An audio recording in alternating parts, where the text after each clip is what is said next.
Oke, assalamualaikum warahmatullahi wabarakatuh. Pada kesempatan yang berbahagia ini kita akan mencari tahu apa itu yang disiapkan untuk bisa tes masuk ke STIS, Sekolah Tinggi Ilmu Statistik ya.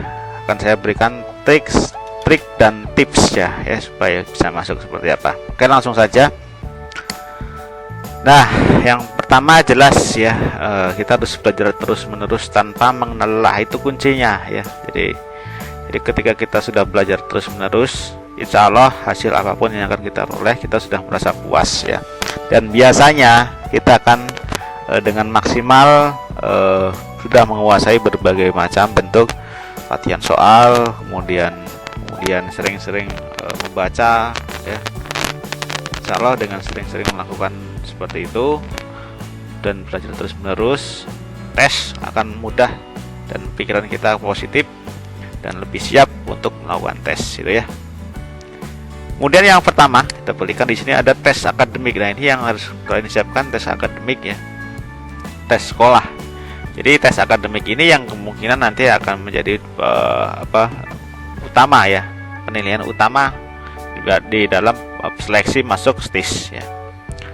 Kemudian di dalam materi akademik ini apa saja, yaitu ada tes matematika ya. Matematikanya kalau di sini STIS itu Sekolah Tinggi Ilmu Statistika, jadi matematikanya matematika IPA ya, matematika IPA dan dicampur dengan matematika dasar ya. Jadi untuk proporsi matematika dasar dan matematika IPA itu sama ya. Dan materinya hanya pokok-pokok biasanya yang dikeluarkan ya. Kemudian ada lagi tes bahasa Inggris ya. Jadi kemampuan berbahasa Inggrisnya juga diuji di sini.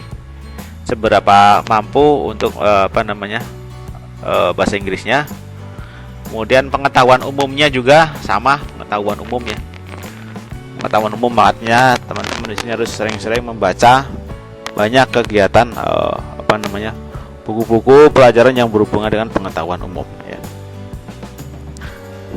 Oke, kemudian yang kedua adalah tes psikotes ya. Psikotes ini adalah untuk menilai tingkat kepribadian ya selama non akademik ya, yang jelas ya.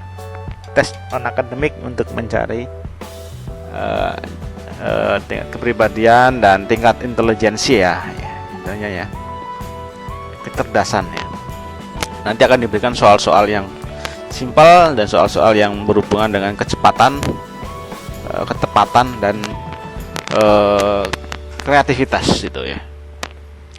Di dalam psikotes lain itu ada tes kemampuan verbal ya.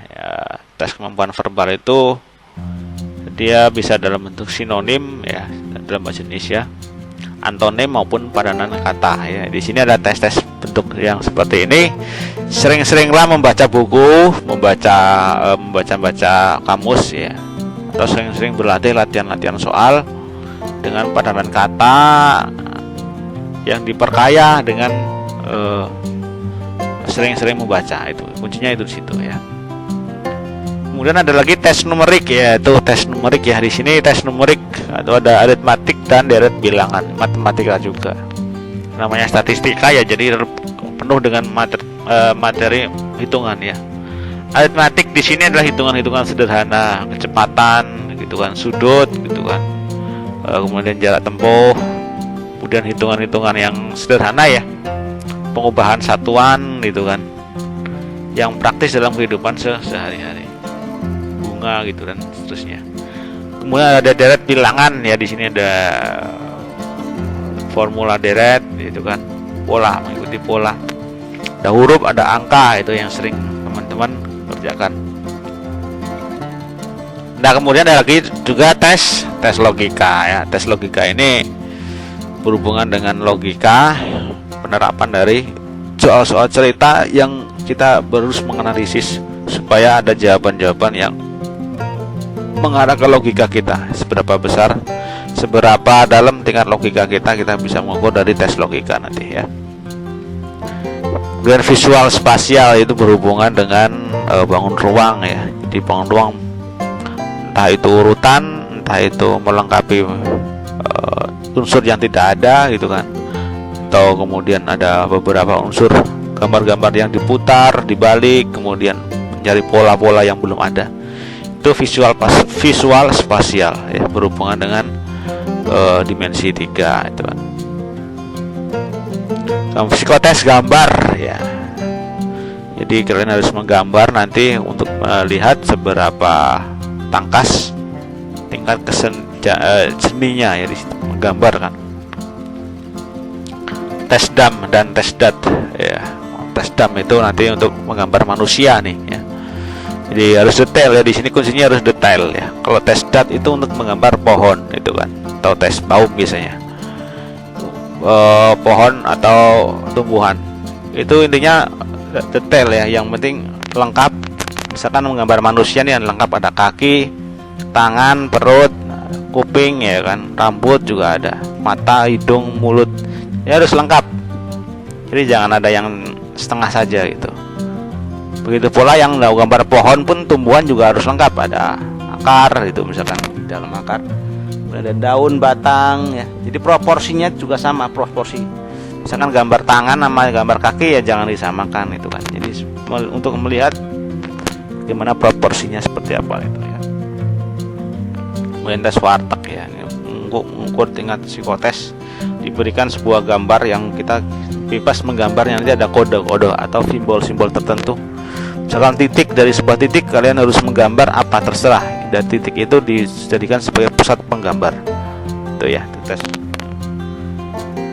Tes Pauli ya, kemudian Krippen Pauli ya, artinya biasanya itu apa namanya yang disebut dengan tes Pauli disebut juga tes TIS ya. Dan ini lembaran tes Pauli ini lebih banyak daripada tes yang bisa dilakukan pada peserta pelamar tes pekerjaan reguler ya. Intinya sih ya, pokoknya banyak berlatih ya. Jadi nanti, nah yang terakhir adalah tes Army Alpha Intelligence, mengukur tingkat intelijensinya itu kan. Oh, tadi tes Pauli itu untuk ini ya, apa namanya, kecepatan ya, kecepatan menjumlahkan, mengukur mata itu ya. Kalau intelijensi ini terdiri dari deretan angka, kemudian dalam bentuk yang harus dipilih oleh peserta tesnya. Jadi sesuai instruksi yang dipandu itu. Nanti akan kita ajarkan seperti apa tes intelijensi alfa ini, gitu ya. Nah, seperti itu. Kemudian di sini semangat dan terus belajar ya. Jadi intinya kita harus apa namanya, banyak ya. Cara belajarnya supaya kalian itu masuk ke dalam STIS ya. Jadi ada beberapa tahapan-tahapan, mungkin triks dan kesehatan dan wawancara juga sama itu ya. Pokoknya tetap semangat dan positive thinking gitu ya. Selalu belajar dan terus belajar menerus